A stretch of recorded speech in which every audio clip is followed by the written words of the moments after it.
But the more sort of dangerous threat in that, and this seems to be part of explaining the COVID puzzle, is we've gotten to a point where that sort of progressive dream that the smartest people, the brightest scientists, the most noble of us could be given lots of power to reorganize things from the top down.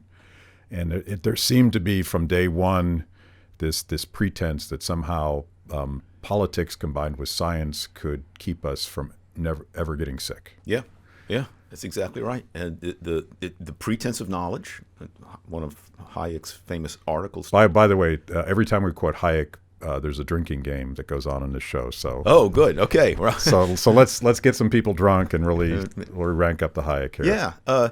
So this has always been the progressive dream, of course, that society is a science project, and the unwashed masses, which makes people the mice, people the mice and the guinea pigs, and for a variety of reasons, the mice became truly frightened by this COVID thing. And so they became lemming-like to shift animals. And so the great science experiment was on. Yeah. So we'll turn power over to the authorities, the allegedly apolitical authorities, and they will protect the mice from this one danger. Forget about the other dangers. So this pretense is just, I don't think it's too strong to say. I think civilization is under a real threat now. Yeah. It's just terrible. Yeah. And in early March, I wrote my first piece on this, and I happened to be with Ben Powell and Bob Lawson. Yeah. We had actually planned a beach vacation, which was completely blown up by our fears of not being able to get back into the country. Yeah. So I wrote this piece on the beach before I had to flee home and hope that my government would let me come home.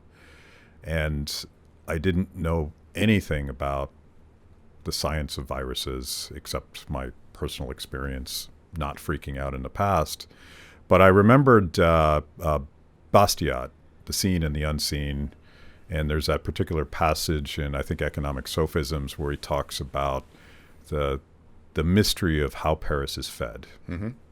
And I was thinking to myself, as we close borders and lock down economies and force people to shelter in place, there is going to be horrific unintended consequences. And I was imagining, and I didn't obviously get it exactly right, but I was imagining,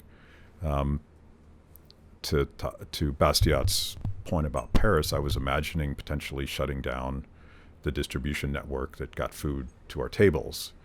And that hasn't happened, happily, because that would be a catastrophe beyond words.